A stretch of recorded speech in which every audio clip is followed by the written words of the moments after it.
Welcome, gamers, to this week's episode of Last Call Gaming. We're on episode number 53. My name is Craig Perales, and the man that always does a little clink before he drinks, Mandrew Montemayor. Mandrew, how are you doing today? It's another 127-degree day. It's hot. It's cooking out there, right? I'm dying.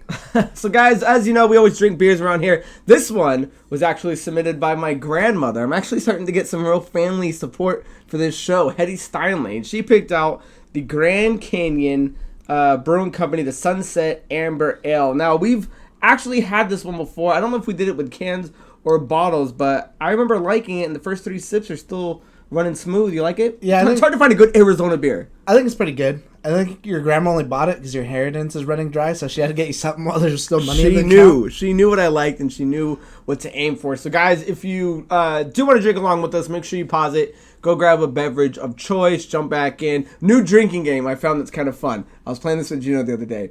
Anytime I say right, drink, and anytime Andrew says again, like then again, or like that, drink. Oh, I feel like I say again a lot. I say right all the time, right?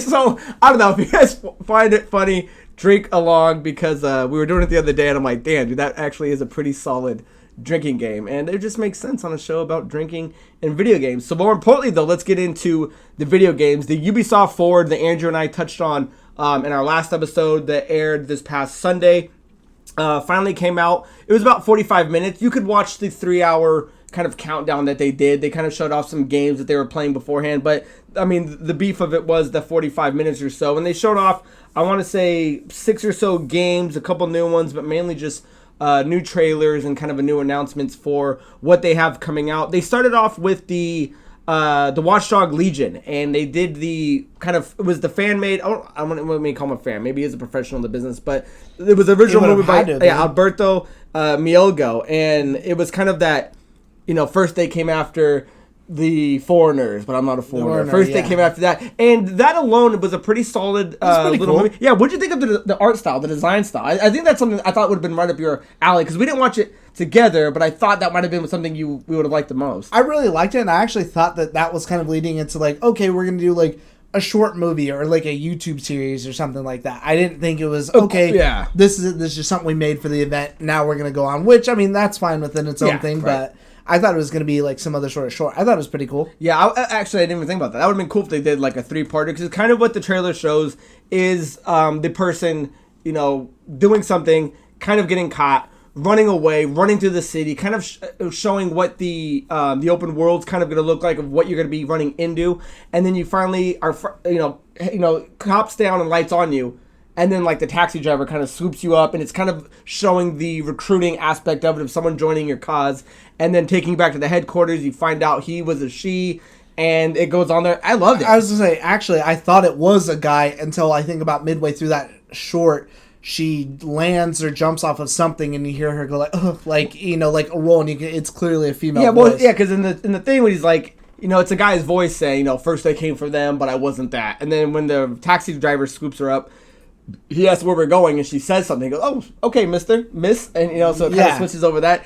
So that was kind of cool. So they started off with that, but getting more into what the game actually showed, it really kind of showed the dynamics of who you can actually recruit, and finally kind of what people can start doing in the games. I really like seeing the bonus skills and the kind of the high points of what these certain characters can do. I mean, what did you think watching that? Yeah, I think like one of them was like a hacker that they showed. That was my favorite. And so you play kind of, instead of just going in balls of the wall guns, you can kind of do it a little more stealthily, but has her own little devices that she uses. She can hack other like enemy AI. So she was pretty cool. And then from there, they actually went into saying it's a little bit harder, but you can recruit people from DedSec, which are the like villain operatives of that universe.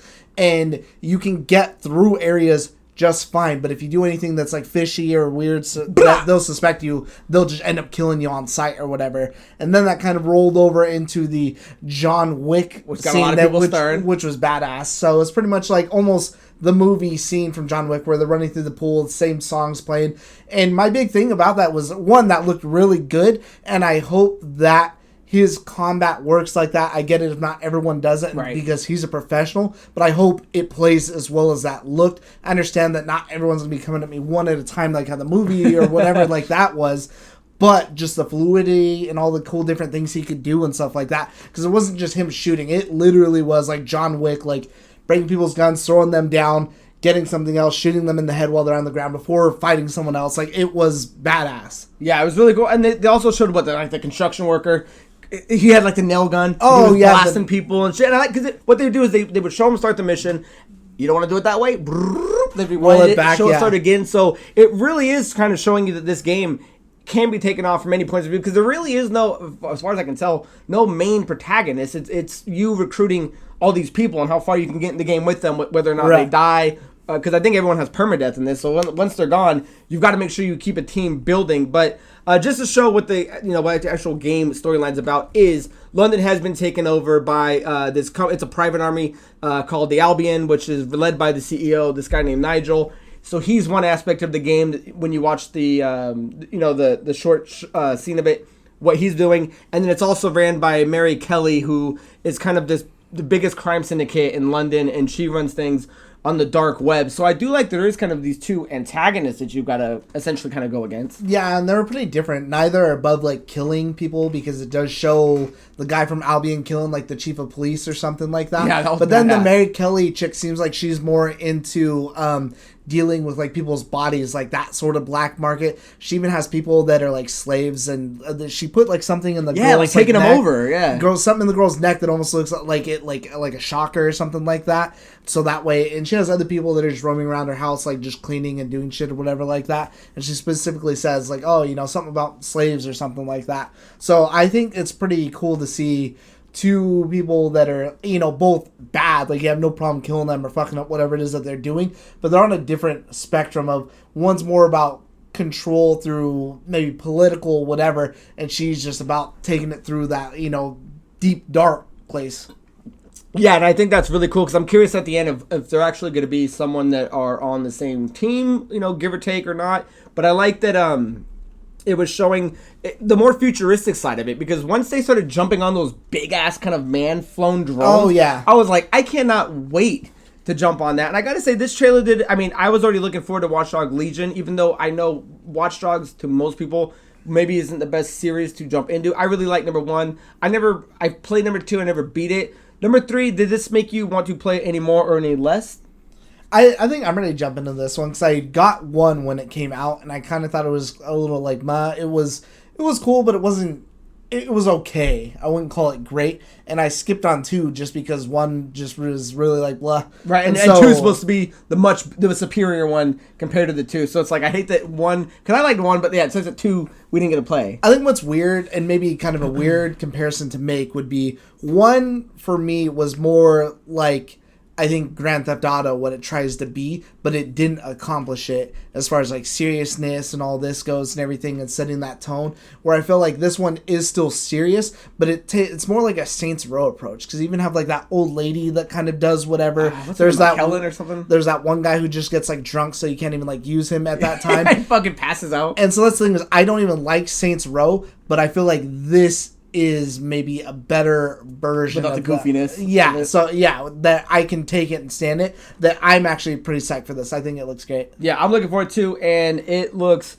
to me really good, because it's really kind of taking this approach where, like Andrew's saying, the first one kind of did this Grand Theft Auto kind of look, which I actually appreciate. I like number 1, although when they were showing it off, it looked really good in like E3, and then when you finally played it, it was kind of a really watered down version.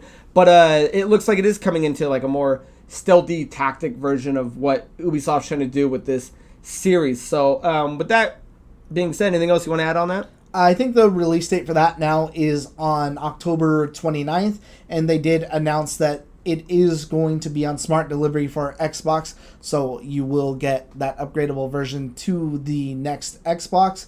And it's weird, because I actually have a note that says possibly something for PS4, PS5.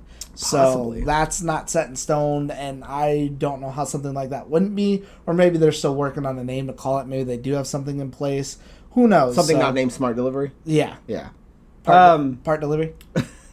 PS5 part delivery. So the next thing, guys, they kind of rolled into was they did Brawlhalla. Brawlhalla is currently on console. They were kind of showing off that it is coming to iOS and Android. That is the big fighting game that has tons of skins. You can kind of put characters together and fight. If you want to check that out, definitely check that out. They also did Might and Magic Era of Chaos, which has been a really good popular game over the last, I think they said 7 months in running, that it's doing really well. X amount of hundreds of hours played, X amount of hundreds of downloads. So if you want to check that out, that is kind of the fantasy version. Anything else you want to add on those two? No, there wasn't really anything for me until they got to like 6 seasons. Yeah, they were just kind of highlighting it. The last one they did was the Tom Clancy Elite Squad. That was another game that's coming to iOS and Android, and that is going to be kind of this military RPG that is focused on obviously a Tom Clancy world. There was a thing at the end of it that said if you pre-register now, because it is coming, you could get, like, it was like a tier 2 weapon. I believe it was like the pistol. What was it? The 1911 or something like that. Yeah, I do remember it being a pistol. I do want to note too that if that is the art style they're going with, because I don't think that they showed gameplay, that it's very Fortnite. Very, and we talked about this episode or two ago. I almost wonder if it's kind of just that cartoony look. I wonder if it's too unfair to say Fortnite, because then you had something that was first, like Team Fortress 2. Right. So either of those two, but I guess Fortnite is the predominantly more popular, and that's what most people compare cartoony. Right. It's now kind of it's now the bar set of what you would compare it to. So I actually pre-registered for it. I do kind of want to check it out. I do like the concept of a military strategy RPG. I wanted to see what it's about. I don't really play mobile games, so it's not really for me, but I do want to pre-register and check it out. Maybe see if it's any good at all. The other thing I know, Andrew, you liked was they gave Rainbow Six Siege a big shout out. Yeah, so that actually, I know that it wasn't anything new, but they did show that they had reached over 60 million players. I think I just really appreciated more that they gave a shout out to Rainbow Six Siege and how far that game has come, because they even specifically, and I don't ever really see it with anyone else, I don't know if I've really seen anyone else do it, but they showed, we've been through the bad times, and it showed like the guy loading someone else up with bullets and they wouldn't die, and then they got killed, or someone else was like lagging all over the map and they couldn't even move. So they're showing the fact that when that game launched, there was some problems and a lot of people had issues where it ran like shit, but now it's just this juggernaut. It's a great game. It's something that I still play to this day. I still absolutely love it. So I think it's just good to give a shout out to something that did it right. They put out something, maybe realized it wasn't as good as what it should have been, or that it did have its flaws, but instead of dropping that, they just continued to work on it, and now that game is looked at as a lot of other people to say, like, hey, this is a shooter you need to be like, not style wise or anything, but by the support that you're giving it. Yeah, and it was cool because I really liked that they were showing kind of the crowd. It was a really community based message, and it was cool. At the end, he's like, we've had the highs, we've had the lows, but this is a series that we plan on being here for the next 5 to 10 years, and so you gotta like when anybody could put their foot down and be like, guys, we know what we've done in the past may or may not have been received enjoyably, but we know moving forward we're gonna get it going. Now, Andrew, correct me if I'm wrong, you're saying the team that is doing Rainbow Six Siege is developing or making the next game Hyperscape. Right, that's what I was reading online, so unless I misread that. So that was the next game they showed off, which is, of course, going to be Ubi's big foray into the Battle Royale. Looks good. You want to start with it? I don't think it looks good. Okay, so this game, guys, is their... The reason it looks a little bit different, and again, correct me if I'm wrong, if it is the Rainbow Six Siege team that's doing it, I believe that's what we read, but if not, I think the game still looks good. It's what it reminded me of, because it's got this story behind it, it kind of reminded me of like Ready Player One. The world happens, shitty, bad things, good things happen, it's now 2054, and now your character is essentially getting an avatar into this kind of digital, virtual space, and, the story is one of the main things that you do is this, because the company that developed it is the Prisma company. You jump in there, it's this battle royale, and it takes place in the city Neo Arcadia. But the concept is obviously this battle royale, but the difference is that your character kind of gets these hacks. Well, these hacks can be, when you watch the trailer, can be whether it's throwing up a wall to block characters. It can turn into these bouncy balls that bounce around. But not only just you doing it, the world itself actually will start getting hacks to where, like, gravity starts shifting and things like that. So I thought from a unique space, well, like Andrew and I were saying earlier in the before we recorded, that it's nice that they're bringing something a little different to a space that we already think is very oversaturated. Right, and when I say like I don't like it, like I don't think it looks good, it's not for me. I do appreciate the fact that it is doing something different. I thought it looked like a little kind of Apexy, but it's a lot more vertical, especially when they were going like really high up, or even actually towards like the end of the match. they actually changed the mode. So instead of it being just a battle royale, then it'll turn into like capture the crown for the winner. So where you're chasing around this person who has a crown over their head, or like King of the Hill, or I think there was even like a capture the flag style one or something like that. From what I had read, we'd only watched like a little bit of gameplay. So either way, I thought that was pretty unique to turn it into, okay, well now instead of just us waiting for the other people to come running out while we're camping this corner or whatever, now we have to fight for whatever this objective is, whether it be King of the Hill or, something like that. So I thought it's pretty cool. I mean, it's pretty unique. I did see that it was like trending really high and was really watched on Twitch. So, I mean, there seems to be a lot of interest on it. There is an open beta that I believe is still active on PC for it right now. So, I mean, get out there, try it. Let us know what you think. I don't think that it's right for me because it's not really what I look for in a battle royale. But I think there's, in a market that is saturated, this one is different than everything else. So I think there is room for something like this within the confines. But I think that something is going to have to give, because I don't know if you can have Apex, this, Call of Duty, Battlefields, which is predominantly, I think, like dead. I don't even know if they still even have that service still up with PUBG. So right, yeah. Oh, that's right. You drinking on the show too? I would love that, because we might get you past that 2 beer min. But so Andrew's right. The open beta started in July 12th on 2020, and it's got a free 30-tier battle pass. So if you guys want to check that out, go check that out. But the big one that we've been waiting for, definitely I've been waiting for, is they finally showed off Assassin's Creed Valhalla. Now, this thing, just from what we showed you on the last episode, looks infinitely better. And you can tell that they were waiting to show this, to show what the game's actually going to look at, or going to look like. And I got to say, once I started doing it, because what happened is there's a guy actually kind of talking over it of what you're going to be doing in the game and what to expect. So I like when things are put into a little more context and just kind of watching raw footage and kind of putting together what you thought.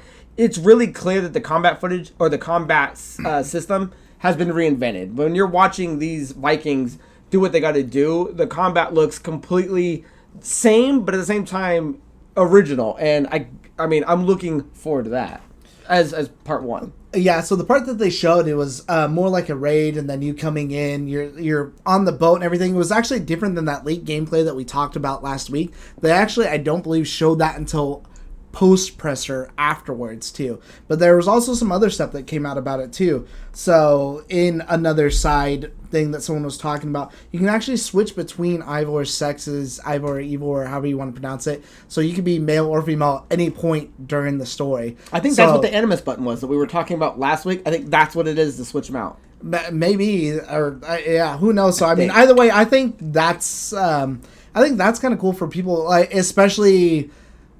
I know, I don't know how it'll be for this, but with Odyssey, I felt that Cassandra was a lot stronger than Alexios. So I'd hate to have put in time with Alexios and maybe seen how badass Cassandra was, how much better hers was, and then be like, fuck, now I gotta start the whole game over, when I could have just flipped the script like that. And that would have been kind of cool without maybe affecting the overall story. And then the other thing that they announced too is that this game is going to be coming out November 17th, 2020. Now, what's weird to note about that is actually Odyssey came out in October. Assassin's Creed Origins before that also came out in October. So I wonder if this is going to be either pre or post, as close as it possibly can, maybe even day of, as a launch title for whatever one of the new consoles are.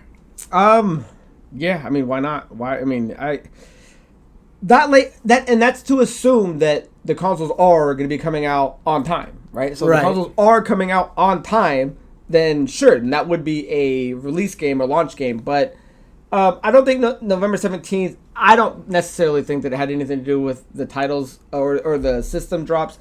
But I just think everything's getting pushed back. Everything got pushed back, and this is just the date that makes the most sense for them to do it. But speaking more of the game, though, I did like how they were showing that the crew is always going to be helping you on your raids. So that is, unlike maybe a Unity, where you had a couple guys come in and help you when you had to finish a mission, there's like always going to be a crew with you, like pillaging. Yes, I never even played Unity, so when they were explaining that, I was like, oh, okay, I'll have to ask Craig about that because he would know a lot more. Yeah. So I really like that they were doing that. I like that they were showing that, and this isn't for everybody.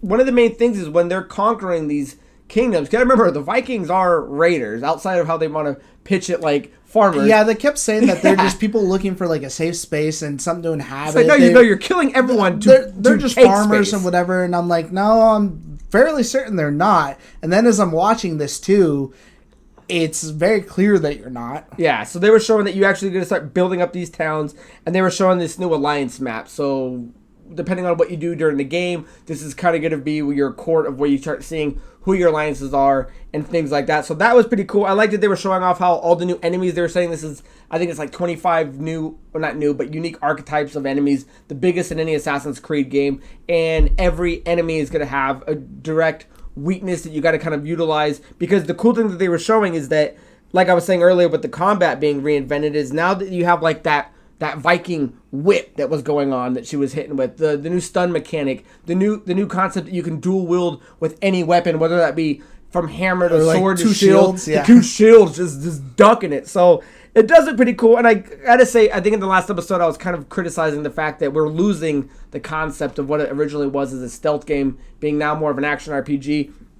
They did kind of throw a nod to that of, you got to still do kind of some missions, but you put the cloak on, you kind of slide in. Because Vikings aren't welcome, and I wonder why. Yeah, put her cloak on, and you won't be seen. I'm like, you're doing it loosely, but I like where your head's at. I think that was even funnier, too, kind of during that. They're like, well, Vikings are farmers, and you're just trying to find your own place. But then it's like, all right, you'll start off during your invasion. I'm like, well, an invasion has while you steal gold that's too big for one set of arms. Yeah, like, so okay. I'm like, all right, well, that kind of has one meaning, so... I mean, I guess just because you're a bad guy does not mean you're a bad guy. So I did like how they kind of just showed off more of what's going to be happening in the game, because that's really all we were looking forward to. Other than that, Andrew, I would say the next thing stole the show for me, and it's something that I've actually never played, so I'll let him speak more to them. Never played a single one. I think this is the first one I'm going to jump into, because I actually thought the presentation was absolutely great. I was like, damn, that looks so good. Take it away. I would think, okay, so there's a difference between doing a trailer that's just cinematics and not showing off any gameplay, and doing it right and doing it wrong. And if you look at what they did with Far Cry 6, that's better than most movie trailers I watch. And essentially all it showed off was, so Far Cry 6, this new kind of tropical island-based dictatorship that is ran by Anton Castillo, played brilliantly by Giancarlo Esposito from Breaking Bad and Better Call Saul, and he's talking to his son Diego, and essentially what it is this metaphor of him putting this grenade in his hands and comparing what the here and now is in his hand versus what the here and now of what the country is going through with his people, because the concept of the game is as this dictator that may or may not be, taking over natural resources, grooming his son to take over his spot, are fighting a resistance. And so the game doesn't necessarily show you where or where not the two characters are going to play a role in. That trailer alone, though, was goosebump. I mean, it was great. I mean, you're just sitting there going, wow. And I think alone, he looked just like his actual character that plays him. Like, when you're watching that trailer, I'm just like, wow, man, that looks fantastic graphically wise. I've never even watched Breaking Bad. I actually we had to watch it. We watched a few trailers. We watched a few interviews. I've seen lots of scenes because it shows up on my YouTube, so I've actually seen a lot of it. I know who he is within the confines of the show and what happens to him and whatever. So I knew who he was, but the second it showed him on screen, I instantly was like, oh hey, that's the chicken guy Breaking Bad. Gus. Yeah. So Far Cry's have been kind of hit or misses, and some of the original ones aren't the best. Primal wasn't looked at as one of the best games, even though I know people that like them. See, I started it and I have it, so I'm actually now going to finish it. And I actually I've beaten 3, and I have I'm trying to remember what the 3 is the one people look at the best. 3's probably been looked at as the best, and again, Voss. Is it kind of funny that the two main villains have both been from Breaking Bad? Because Voss is oh god, I'm gonna forget his name. Mondo. I'm going to forget his name. I'll look it up in a minute, or I'll put it up on the screen. But the two best villains now of the two main Far Cries, the most anticipated being 6 and 3 being the one with Voss, have both been characters, bad guys, great bad guys from Breaking Bad. So that's a little fun fact for you guys. You see that one dude with the shaved? It was like, I beat the piss out of your guy or whatever. That psycho ass fucking guy. No, that's Chewie from shit pushed in. Yeah, from Training Day. Yeah, he was was it Scorpion or Electro from the new Spider-Man? Oh, you don't remember? So anyway, guys, so watch this thing and tell me it is not mesmerizing. This is why guys like him are cast, and this is why great actors are cast as now video game villains, because dude, he steals that whole, I mean, obviously there's not much to compete with, but he makes that what it is, and it's one of the best things of the Ubisoft Forward, and it's just a cinematic trailer. I would say it's the best, and I'd put it up there. I mean, there's a few trailers I always go back and watch, like the one of the Dead Space ones, the Dead Island one was actually really good. There's, everyone's got their own, trailers that they'd put in their top 5, and I mean, this thing is definitely up there. It's like one of those trailers that's just instantly fire. Like, it was absolutely great. Let me see if I can find his name real quick, because it's gonna drive me nuts. Crazy. Ooh. But talk a little more about Far Cry 6. Well, I would love to, except for I haven't played any of the other ones, so I don't know dick about it. I can tell you that it's on another tropical island, so I think the last one's in America, and 4 was on the Snowy Mountain with Pig and Min. I kind of keep up with them and what's going on with them and like who the villains and stuff are, because to me that's always been the most interesting aspect of Far Cry. And I wonder if that's just like a staple franchise thing, is people don't play it necessarily because the story is like the best, or maybe the surroundings are the best, but damn, that villain's great, that villain's good, whatever. I don't, the only one I've ever played, I think, is the one in like 2 where you can catch like malaria or something like that. What's up? He's not, surprisingly, he's not popping up in the first Breaking Bad. Or the movie with fucking Lieutenant Dan. I'm pretty sure he's in that movie. So guys, check out Far Cry 6, because at the end they did a presentation, not a presentation, but like a little interview with the CEO and co-founder of Ubisoft, and he was even saying that this is even going to be the last one. They're still doing a second one later on this year, so we still have something more to look forward to and more gameplay with the Ubisoft Forward. That was the worst part. I think I would have rather just had like a good 2-hour presentation than, okay, well, we're going to show you this, and then we'll have another thing for you later on this year. And I feel like that's kind of part of the problem with some of these digital conferences now, is people are just like skimping, like, okay, we're just gonna do bare bones whatever, or we're just gonna do we'll do a C and a C here, and that'll equal out, or a C plus and a B plus, and we'll have a B average through the year. Whereas you had your one shot with E3, and then you had Tokyo Game Show, or I can't even think of the name right now, the one in Germany. Oh gosh, see, now you just caught me off guard. God, we did a whole show on it. What is the one in Germany? I can't think of it right now. Should I look that up too? Okay, I'm done wasting time on it, guys. Yeah. My head's getting distracted. So that was Ubisoft Forward 2020. There is another one coming. Jump down in the comments. Let us know what you think. It's actually really... overall, do you think the show was... I thought it was good. Good? Okay. So, because it's one of those ones that do have a...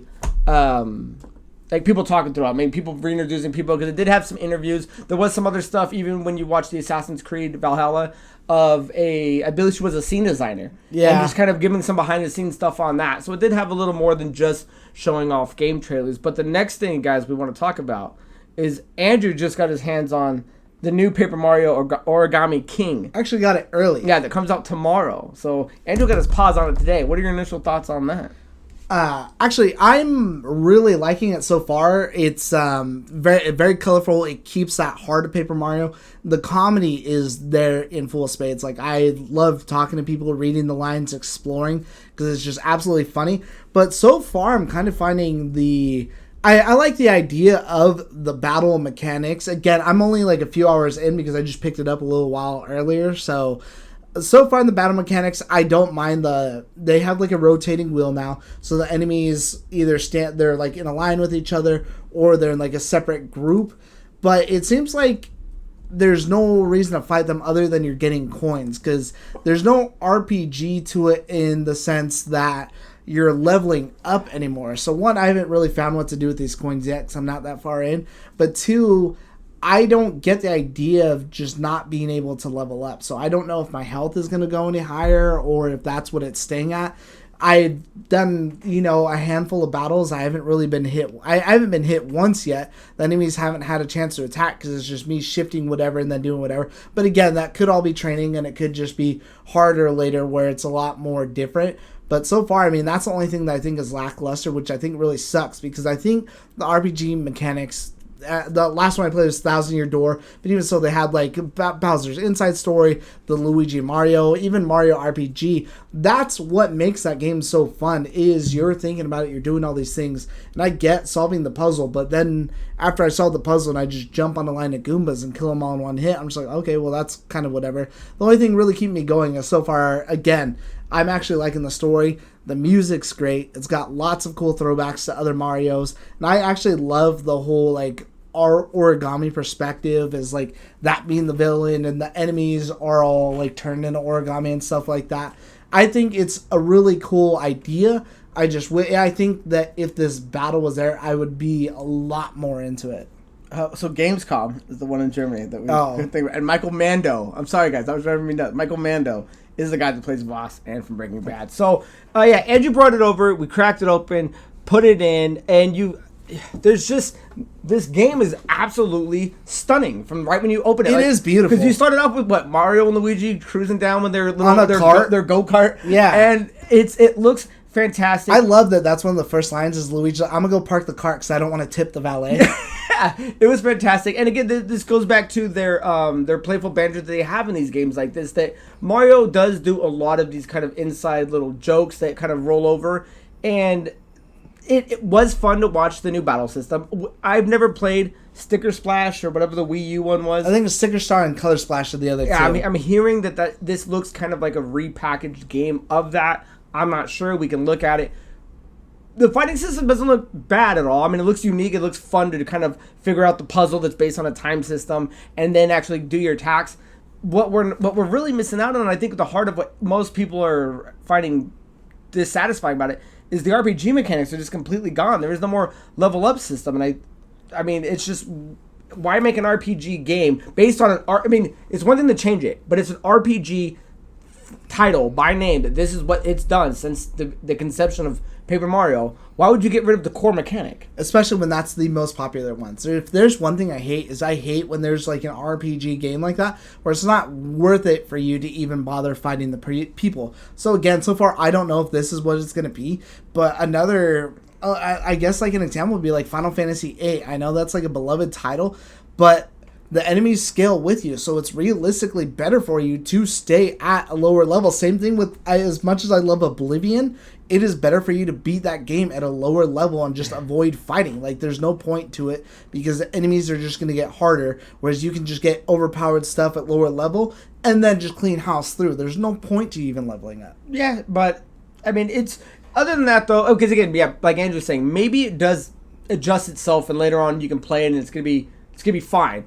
I just know that's the biggest gripe. When I was reading a lot of comments and a lot of reviews and watching it, it's just kind of like, well, okay, the coins. Outside of buying items, what's the point of fighting? And I haven't even been able to buy anything. So if nothing's there even good to buy, then you're going to find me just, okay, I'm just going to run around you. There's no point fighting. Right. So, but it has been cool watching it because you do get to see Olivia, and then the concept. It's pretty early on with her brother is kind of the person that you're going to be butting heads with. But you got Bowser in there, right? The classic bounce away story of you start somewhere, there's somewhere you're going to meet up.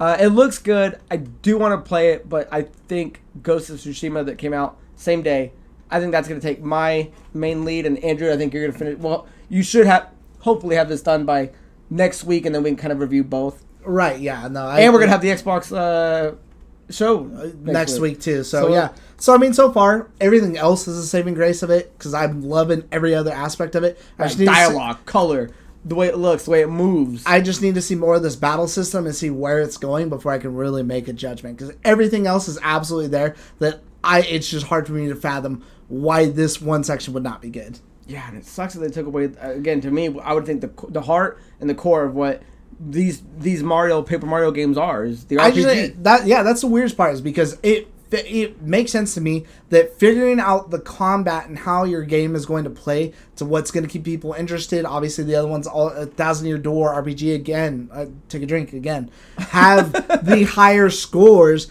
because people love that RPG mechanic. Same thing with the Mario Super Luigi on 3DS are fantastic RPGs. Exactly, Super Paper Mario. So that would be the hardest part of the game to figure out, is how this thing's going to play, how it's going to, or that's the easier part to figure out. Excuse me, that's the easier part to figure out, is how this thing's going to play. But how are these jokes going to land? Is the world going to hit? Are you going to love this character? Or is the music going to sound great? I figured that would be the harder aspect. So it's like they nailed all the harder stuff, but the one thing that should have been the easiest, like, okay, well, it killed in this game, let's fumble it. I hope that's not the case. I just don't get why there's, because even with the combat system the way it is, you can add the RPG element. He can still level up. This is what I'm not getting. Yeah. You took about something that, like, the combat system alone and the way it's going, again, unless there's something later on that changes that, there's nothing why it should have been taken out. And I was reading other comments, and people were, like, defending it, going, it doesn't need to be an RPG just to have the level up aspect. And, okay, maybe, but that's not why we play these games. We've been playing these since Super Nintendo, since 3DS, to 64, to GameCube, to now. Why get rid of that now? I think that, again, that more just needs to be there, because otherwise I'm just going to run around the villains the whole time. There's no fucking point to me fighting them, so why even bother? But other than that, it looks good. It looks bigger than anyone obviously we've ever seen. So give it a little more time, and I'm sure maybe our whole opinion will be like changed. Like, oh, well, you know what? The game really didn't need that to stand on its own legs, and they did do something different, and it worked. I mean, hey, you heard it here. Origami King, 10 out of 10. Last call. Ooh, that's going to be number one for Mr. Andrew. So that is the end of our stories for that, guys. We're only going to do one quick video game riff, and that's on Andrew, and then I think we might be done.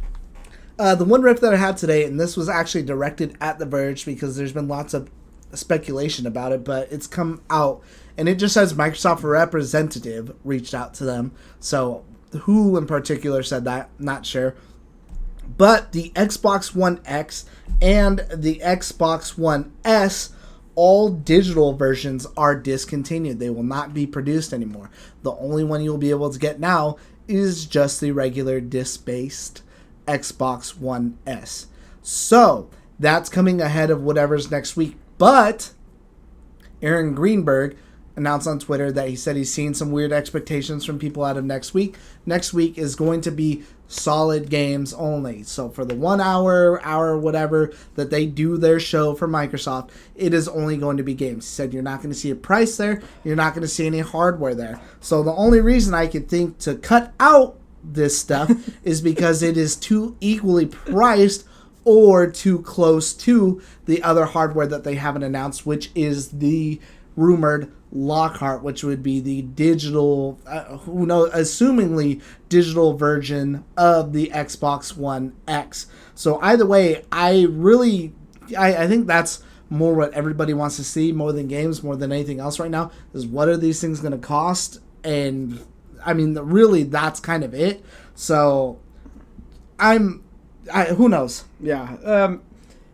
It's a weird thing to say, or to see at least, because I know obviously moving into the future we're going to be seeing consoles be less manufactured, older ones, and where do you start with? Obviously you would start with the ones that are being the least amount being bought, and that so far is going to be the discless. But I think moving into the future we might see that number flop, or switch at least, because the Xbox One S, the SAD console, didn't sell spectacular. I don't think it sold how they thought it was going to. So what are you going to stop making first? It's going to be the one that's the least selling. I think it's weird because I don't even think that they stopped doing it. Because it's not like the Xbox One. I would have to look it up. I think it's like, 2 years old tops maybe? Because it can't. I know I got mine just before like Red Dead, and you got yours with the Red Dead sale, and that game's like 2, maybe 3 years old tops. Normally they don't discontinue. Like they produce, I think, their 60s up until they didn't stop until I think like 2016. Well, it's the same, but the hard discs, the discs they're not stopping those. Yeah. So if you do still want to find a model, you just got to buy it in that version. A weaker one now versus whatever. The discless is going to be the one that you're not going to find because it's the least amount. sold. So who knows? That's the craziest thing. So either way, we're not gonna. I'm excited to see all the games and stuff next week. Definitely. I'm a little I hope they do like a separate presser, maybe just a post, because I think that we've gone way too long without knowing how much this stuff is going to be or when it's going to launch. Because I need to get my pre-order and all that stuff ready. Yep.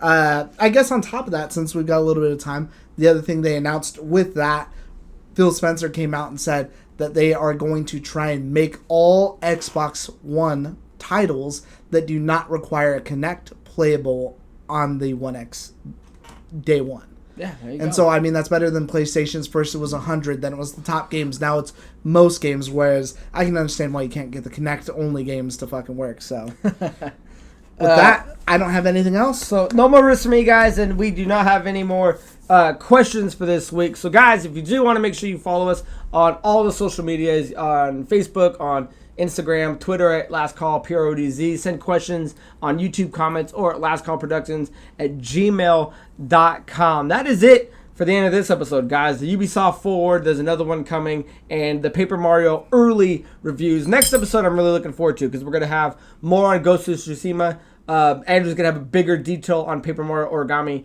and we are going to be discussing the Microsoft gameplay or game trailer review on July 23rd. So that should be a really beefy app. Yeah, so make sure you subscribe so that way you can get it and turn on those notifications so you'll know when to watch it. Exactly, guys. So until next time, my name is Craig Perales, and that is Mandrew Montemayor. Cheers.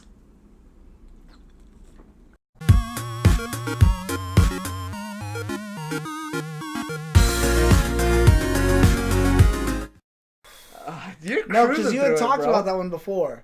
But no, because me and him have a better same schedule than like my brother or anyone else does. So, and that you don't play anything. I play everything. All the games you're playing I already beat. Name A Way one. Out, beaten. We're not playing it. Beat it before you did. We're not playing it. you're not gonna play it Minecraft now. Dungeons, we almost beat before you.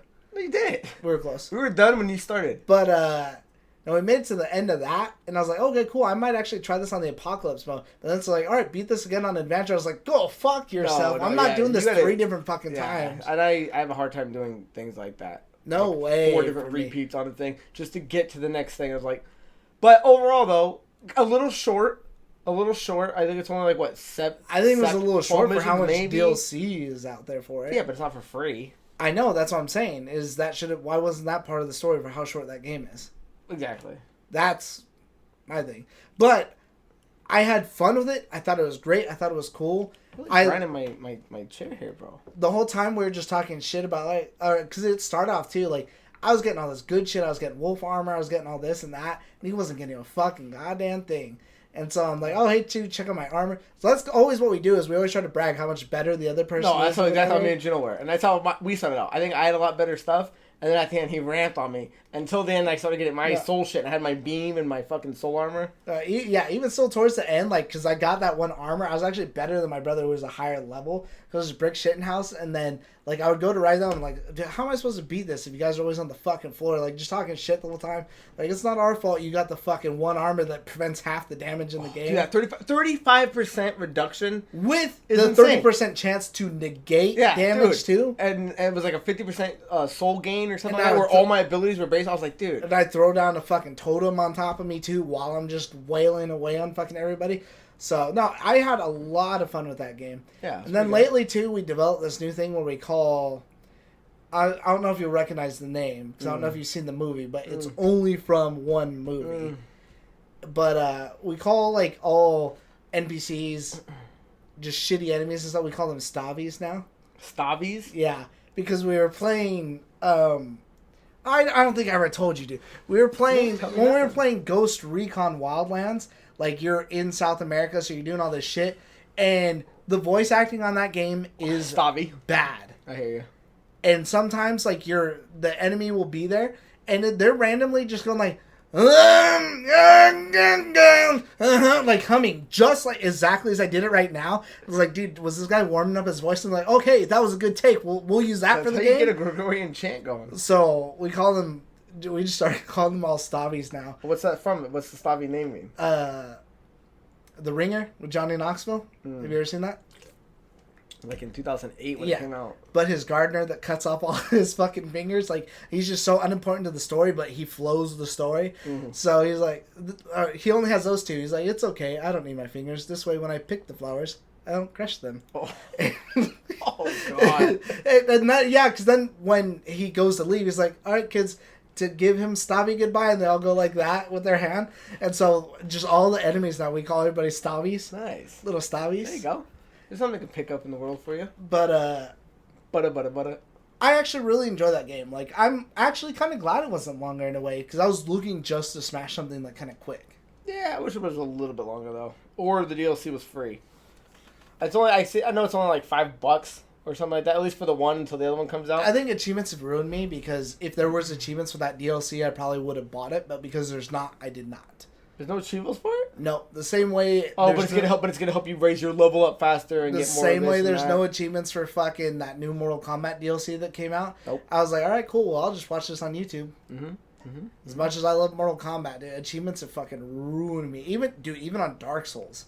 I saw you gotta run some kid through. Did you run him through? He added me last night, and I actually didn't have the game downloaded, so I downloaded, and it turns out he didn't either. Nice. And I haven't heard from him since. He's hit him back up. Gone.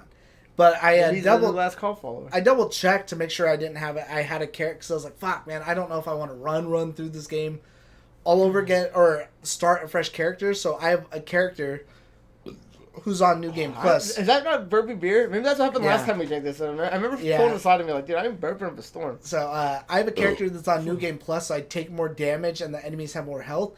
But I've got so much good shit that I just kind of smash everything anyways, so it's not too high up there. So I'm like, okay, cool, I'll run this kid through, and whenever Craig's ready, I'll run fucking him through. Yeah. The only thing I need is because I think this was the one where I gave away a lot of my shit, because towards the end I was trading with people, so I didn't have to beat it 40 times to get the achievement.